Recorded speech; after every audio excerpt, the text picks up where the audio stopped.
The woman moved back in fear. She got surprised and scared when the head started to speak, as if it had a body joined onto it. "Take me with you. Good mother, take me with you back to your house." The head said hastily. At the sound of these words, the poor old woman nearly went mad with fear. "Never, never."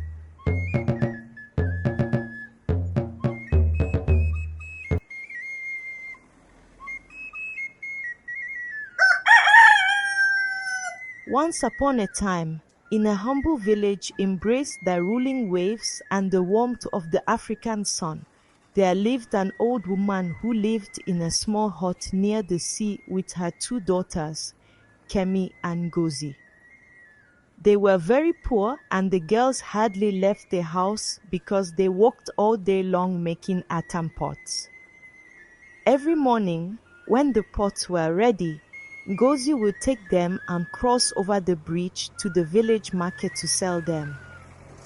She then uses the money she got from selling the pots to buy the food they needed for the day and return back home to do her share of making the pots. One morning, the old woman woke up even earlier than usual and left for the market with her pots. She was just crossing the bridge when suddenly her leg knocked against a human head, which she had never seen there before. The woman moved back in fear. She got surprised and scared when the head started to speak, as if it had a body joined onto it. "Take me with you. Good mother, take me with you back to your house." The head said hastily. At the sound of these words, the poor old woman nearly went mad with fear.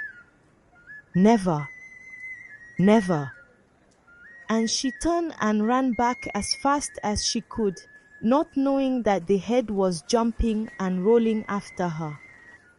But when she reached her own door, it jumped in before her and stopped in front of the old woman, begging and praying to be allowed to stay. The scared old woman agreed. Throughout that day, there was no food in the house, for the pots haven't been sold and they had no money to buy anything. So they all sat silent, doing their work and inwardly cursing the head, which was the cause of their misfortunes. Evening came, and there was no sign of supper. The head spoke for the first time since he came that day. "Good mother, don't you people eat in this house? During all the hours I have spent in your house, not a creature has touched anything." "No," answered the old woman, "we are not eating anything." "And why not, good mother?" asked the head. The old woman then told him they had no money to buy any food.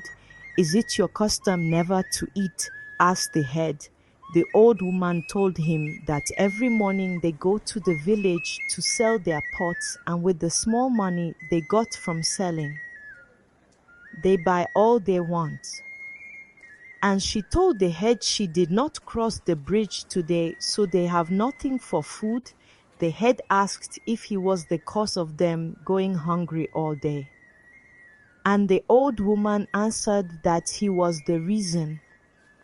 Then the head promised to give her money, and plenty of it, if only she would do what he tells her to do. The head then told the old woman to go to the bridge, the same place she met him. And when she gets there, she should call out Femi 3 times as loud as she can. Then a giant will appear, and she must say to him, the head, his master, desires him to open the trunk and to give her the green purse which he will find in it. The old woman agreed. She set off at once to the bridge, and wrapping her cloth round her, she went out. Midnight was striking as she reached the spot where she had met the head so many hours before. "Femi! Femi! Femi!" cried the old woman. and immediately a huge giant stood on the bridge before her. He asked the old woman what she wanted, and she replied that the head, his master, desires him to open the trunk and to give her the green purse which he will find in it. Femi asked her to wait for a moment, and 2 minutes later he placed a purse full of cowries and gold in the old woman's hand. The whole family was filled with joy at the sight of all the wealth. The tiny, tumble-down hut was rebuilt. The girls had new dresses, and their mother stopped selling pots. It was such a new thing to them to have money to spend, that they were not as careful as they might have been, and by there was not a single cowrie or gold left in the purse. When this happened, their hearts sank within them, and their faces fell. The head from its corner asked the old woman if she had spent all her fortune, when it saw how sad they looked. The head then told the old woman to go to the bridge at midnight and call out to Kofi 3 times, as loud as she can. A giant will appear, and she must tell him to open the trunk and give her the red purse which he will find in there. The old woman did not need twice telling, but set off at once for the bridge, and did as she was told. This time the money seemed so endless that the old woman built herself a new house and filled it with the most beautiful things that were to be found in the village market. Her daughters were always wrapped in beautiful dresses. The neighbor wondered where all this sudden wealth came from, but nobody knew about the head. One day, the head asked the old woman to go to the king and ask him to give him his daughter as his bride. Do what? Asked the old woman in amazement. How can I tell the king that a head without a body wishes to become his son-in-law? They will think that I'm mad, and I will be sent out of the palace and stoned by children. The head asked her to do as he said, and that it would be well. The old woman was afraid to say anything more, and, putting on her richest clothes, left for the palace. The king granted her an audience at once, and in a trembling voice she made her request. The king stared at the old woman and asked her if she was mad.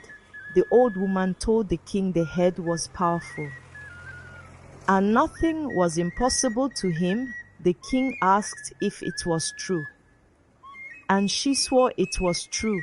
Then the king asked her to go and tell the head to show him his power by doing 3 things, and he will give him his daughter. She asked the king to say what he wanted. The king then asked her to take a look at the hill in front of the palace, and that in 40 days the man who sent her must make that hill vanish and plant a beautiful garden in its place. That is the first thing, and asked her to go and tell him what he said. So the old woman returned and told the head the king's first condition. The head then said it was well, and said nothing more about it. For 39 days the head remained in its favorite corner. The old woman thought that the task set before was beyond his powers, and that nothing would be heard about the king's daughter. But on the 39th evening after her visit to the palace, the head suddenly spoke. He asked the old woman to go to the bridge that night, and when she gets there, she was to cry Jude, Jude, Jude, as loud as you can. A giant will appear before her, and she will tell him to level the hill and to make in its place the most beautiful garden ever seen. The old woman went at once.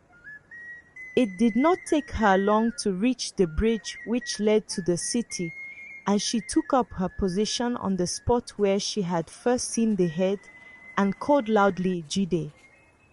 Jide! Jide!"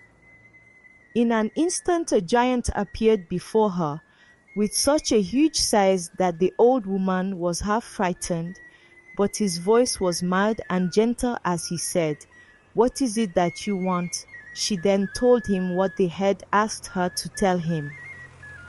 "Tell my master he shall be obeyed," replied Jide. And the old woman went home and gave Jide's message to the head.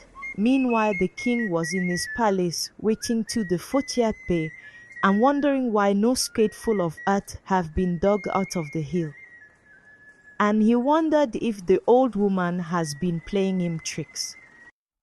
But the next day there was no hill, and when the king opened his eyes, he could not imagine why the room was so much lighter than usual and the sweet smell of flowers that filled the air. So he rose and looked out, and before him flowers from every part of the world were blooming, and climbing plants of every color hung in chains from tree to tree. Then he remembered saying the old woman's son was a clever magician, and that he has never met anyone as clever as that. What shall I give him to do next? Let me think. Oh, I know. And he sent for the old woman. He told the old woman that her son has carried out his wishes very nicely. The king then asked for a place to rest on the other side of the garden. He told the old woman in 40 days the head must build him a palace, and in which every room shall be filled with different furniture from different countries. Then he turned round and went away. The old woman thought to herself that the head would never be able to do that because it was much more difficult than the hill. And she walked home slowly, with her head bent. When she got home, the head asked what he was to do next with a cheerful smile. And the old woman told her story. The head listened to her and wasn't troubled about the palace for 39 days. Then he told the old woman to go to the bridge and call for Emeka. When she got there, she did as the head told her. When he appeared, he was not as polite as the others had been. Then the old woman told him what the head sent her to tell him. Emeka obeyed the head's instructions.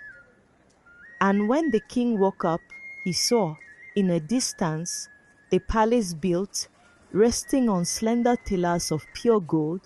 The king cried, saying that the old woman's son is certainly all-powerful. Then the king thought of what to ask him to do next. And after thinking for some time, he sent for the old woman, who was expecting the summons. The king then said that the garden was wonderful and the palace was the finest in the world, but he needed servants. He asked the old woman to go and tell the head to fill it with 40 servants whose beauty shall be unequaled, all exactly like each other and of the same height. This time the king thought he had invented something totally impossible and was quite pleased with himself for his cleverness.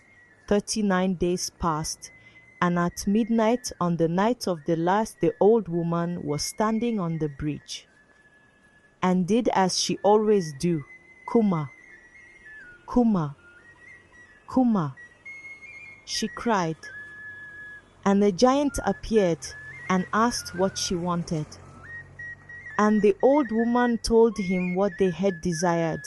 The next morning of the 40th day, the king went to the palace and was received by the 40 servants. He nearly lost his wits from the surprise.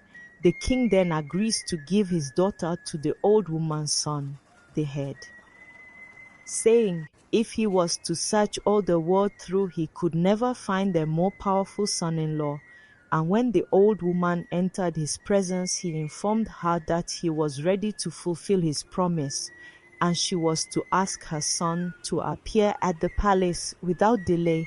This command did not please the old woman, but she made no objections to the king. All has gone well so far, she grumbled when she told her story to the head. But what do you suppose the king will say when he sees his daughter's husband? The head told her never to mind what he will say.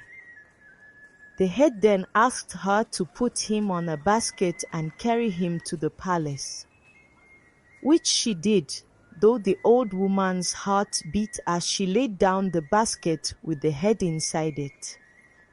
At the sight of the king, he flew into a violent rage, saying he will never marry his daughter to such a monster. But the princess moved close to the head, saying her father has given his word and he cannot break it. My child, it is impossible for you to marry such a being, exclaimed the king, but the princess insisted to marry him, saying he had a beautiful head and she loved him already. So the marriage was celebrated and great feasts were held in the palace, though the people wept tears to think of the sad fate of their beloved princess. But when the merrymaking was done and the young couple were alone, suddenly a body was added to it, and one of the handsomest young men that was ever seen stood before the princess. The young prince narrated how a wicked witch from his father's palace enchanted him when he was young and carried him to the edge of the bridge. And for the rest of the world he must always be a head only. But the love she had for him broke that spell. They were very happy, and the villagers became amazed of the happening. His father the king heard of what the witch did, banished her from the kingdom, and brought his son and his wife back to his kingdom. And the princess and handsome prince lived happily ever after with their beautiful children. The moral lesson of this story is that appearances can be deceiving, and true worth lies not in outward appearances but in the kindness and love that reside within. Sometimes, what seems like a curse or a burden may hold the key to unexpected blessings. It teaches us that true love and acceptance can break even the most powerful of enchantments. If you enjoyed this story, don't forget to like, share, and subscribe for more cultural tales from the heart of Africa. Thank you for watching.